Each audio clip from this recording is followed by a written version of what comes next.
ಓಂ ಶ್ರೀ ಗುರುಭ್ಯೋ ನಮಃ. ಎಲ್ಲರಿಗೂ ನಮಸ್ಕಾರ. ಧೃತಿ ಡಿವೋಷನಲ್ ಚಾನಲ್ಗೆ ಸ್ವಾಗತ.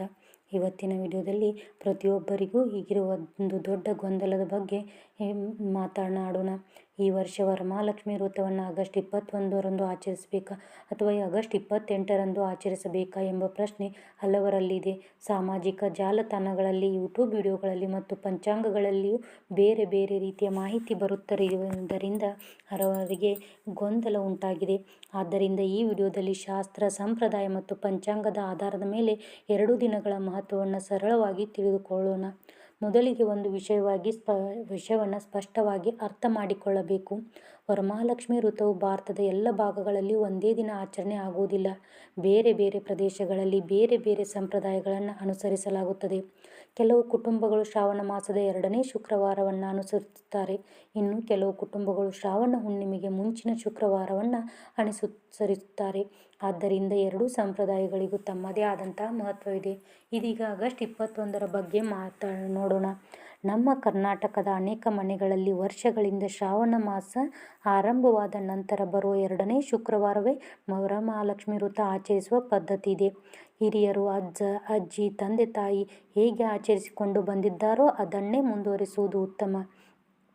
ಆದ್ದರಿಂದ ನಿಮ್ಮ ಕುಟುಂಬದಲ್ಲಿ ಪ್ರತಿ ವರ್ಷ 2ನೇ ಶುಕ್ರವಾರ ವ್ರತ ಆಚರಿಸುತ್ತಿದ್ದರೆ ಈ ವರ್ಷವೂ ಆಗಸ್ಟ್ 21ರಂದು ಆಚರಿಸುವುದು ಸಂಪೂರ್ಣವಾಗಿ ಸರಿಯೇ ಆಗಿರುತ್ತದೆ. ಇನ್ನು ಕೆಲವರು ಕೇಳುವ ಪ್ರಶ್ನೆ ಏನೆಂದರೆ 21 ಮಾಡಿದರೆ ಏನಾದರೂ ದೋಷವಿದೆ ಎನ್ನುವುದು. ಇಲ್ಲ, ಆಗಸ್ಟ್ 21 ವ್ರತ ಆಚರಿಸುವವರಿಗೆ ಯಾವುದೇ ರೀತಿಯ ದೋಷವಿಲ್ಲ. ಸಂಪ್ರದಾಯದ ಪ್ರಕಾರ ಇದು ಅತ್ಯಂತ ಶುಭ ದಿನವಾಗಿದೆ. ಈಗ ಆಗಸ್ಟ್ 28ರ ಬಗ್ಗೆ ತಿಳಿದುಕೊಳ್ಳೋಣ. ಈ ದಿನವೂ ವಿಶೇಷವಾಗಿದೆ, ಏಕೆಂದರೆ ಈ ದಿನದ ಸುತ್ತಮುತ್ತ ಶ್ರಾವಣ ಹುಣ್ಣಿಮೆಯ ವಿಶೇಷತೆ, ರಕ್ಷಾಬಂಧನ, ಲಕ್ಷ್ಮೀ ಪೂಜೆಯ ಮಹತ್ವ ಇವೆಲ್ಲವೂ ಸೇರಿಕೊಂಡಿರುತ್ತದೆ. ಕೆಲವು ಪಂಚಾಂಗಗಳು ಈ ದಿನವನ್ನೇ ವರಮಹಾಲಕ್ಷ್ಮಿ ವ್ರತಕ್ಕೆ ಸೂಚಿಸಿವೆ. ಆದ್ದರಿಂದ ಕೆಲವು ಕುಟುಂಬಗಳು ಆಗಸ್ಟ್ 28ರಂದು ವ್ರತ ಆಚರಿಸಲಿವೆ. ಆದರೆ ಇದೇ ದಿನದ ಬಗ್ಗೆ ಜನರಲ್ಲಿ ಗೊಂದಲ ಉಂಟಾಗಿರುವ ಪ್ರಮುಖ ಕಾರಣ ಚಂದ್ರಗ್ರಹಣ. ಗ್ರಹಣ ಇರುವ ದಿನ ಪೂಜೆ ಮಾಡಬಹುದೇ ಎಂಬ ಪ್ರಶ್ನೆ ಎಲ್ಲರಿಗೂ ಬಂದಿದೆ. ಇದಕ್ಕೆ ಉತ್ತರ ಏನೆಂದರೆ, ಈ ಬಾರಿ ಸಂಭವಿಸುವ ಭಾಗಶಃ ಚಂದ್ರಗ್ರಹಣವು ಭಾರತದ ಬಹುತೇಕ ಪ್ರದೇಶಗಳಲ್ಲಿ ಗೋಚರಿಸುವುದಿಲ್ಲ. ಹಗಲಿನ ವೇಳೆಯಲ್ಲಿ ನಡೆಯುವ ಕಾರಣದಿಂದ ಭಾರತದಲ್ಲಿ ಚಂದ್ರನೂ ಕಾಣಿಸುವುದಿಲ್ಲ. ಧಾರ್ಮಿಕ ನಿಯಮಗಳ ಪ್ರಕಾರ ಭಾರತದಲ್ಲಿ ಗೋಚರವಾಗದ ಚಂದ್ರಗ್ರಹಣಕ್ಕೆ ಸೂತಕ ಕಾಲ ಅನ್ವಯಿಸುವುದಿಲ್ಲ ಎಂದು ಅನೇಕ ಪಂಚಾಂಗಗಳು ಮತ್ತು ಜ್ಯೋತಿಷ್ಯರು ತಿಳಿಸಿದ್ದಾರೆ. ಹೀಗಾಗಿ ಈ ಗ್ರಹಣದ ಕಾರಣದಿಂದ ವರಮಹಾಲಕ್ಷ್ಮಿ ಪೂಜೆ ಮಾಡಬಾರದು ಎಂಬ ಆತಂಕ ಬೇಡ. ಭಾರತದಲ್ಲಿ ಗೋಚರವಾಗದ ಗ್ರಹಣವಾಗಿರುವುದರಿಂದ ಸಾಮಾನ್ಯ ಪೂಜೆ, ವ್ರತ, ದೇವರ ಆರಾಧನೆಗಳಿಗೆ ಅಡ್ಡಿಯಾಗುವುದಿಲ್ಲ. ಇನ್ನೊಂದು ಪ್ರಮುಖ ವಿಷಯ ಸ್ಥಿರ ಲಗ್ನ. ಅನೇಕ ಜ್ಯೋತಿಷ್ಯರು ವರಮಹಾಲಕ್ಷ್ಮಿ ಪೂಜೆಯನ್ನು ಸ್ಥಿರ ಲಗ್ನದಲ್ಲಿ ಮಾಡಿದರೆ ಲಕ್ಷ್ಮೀ ದೇವಿಯ ಕೃಪೆ ಸ್ಥಿರವಾಗಿರುತ್ತದೆ ಎಂದು ಹೇಳುತ್ತಾರೆ.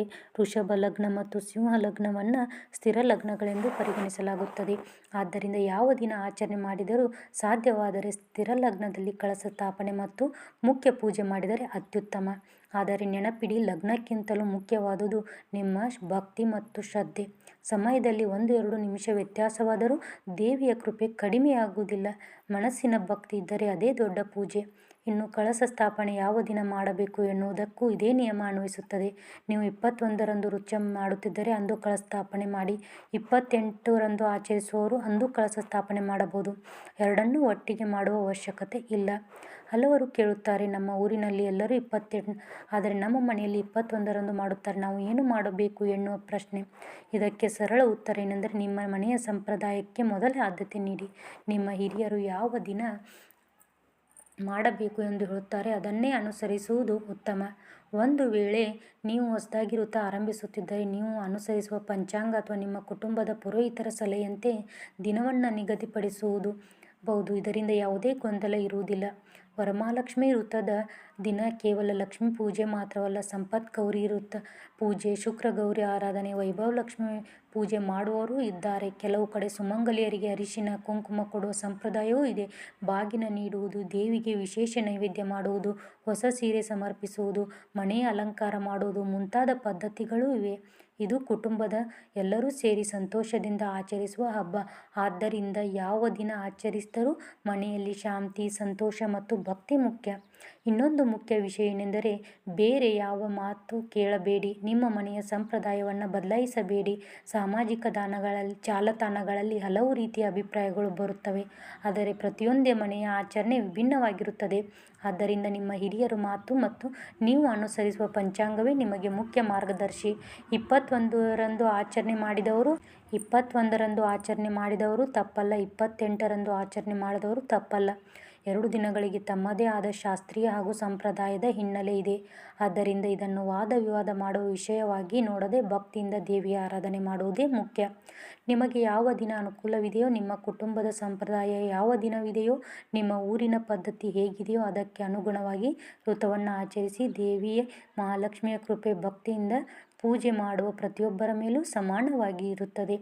ಮುಂದಿನ ವಿಡಿಯೋಗಳಲ್ಲಿ ವರಮಹಾಲಕ್ಷ್ಮಿ ವ್ರತದ ಪೂಜಾ ವಿಧಾನ, ಕಳಶ ಸ್ಥಾಪನೆ, ಬೇಕಾಗುವ ಸಾಮಗ್ರಿಗಳು, ಬಾಗಿನ ಹೇಗೆ ಸಿದ್ಧಪಡಿಸಬೇಕು, ಪೂಜೆಯ ಶುಭ ಸಮಯ, ನೈವೇದ್ಯ, ತೋರಣ ಕಟ್ಟುವ ವಿಧಾನ ಹಾಗೂ ಪೂಜೆಯ ಸಂಪೂರ್ಣ ಕ್ರಮವನ್ನು ವಿವರವಾಗಿ ತಿಳಿಸಿಕೊಡುತ್ತೇನೆ. ಈ ಮಾಹಿತಿ ನಿಮಗೆ ಉಪಯುಕ್ತವಾಗಿದ್ದರೆ ತಪ್ಪದೇ ವಿಡಿಯೋಗೆ ಒಂದು ಲೈಕ್ ಮಾಡಿ, ನಿಮ್ಮ ಕುಟುಂಬದವರು ಮತ್ತು ಸ್ನೇಹಿತರೊಂದಿಗೆ ಈ ಮಾಹಿತಿಯನ್ನು ಹಂಚಿಕೊಳ್ಳಿ.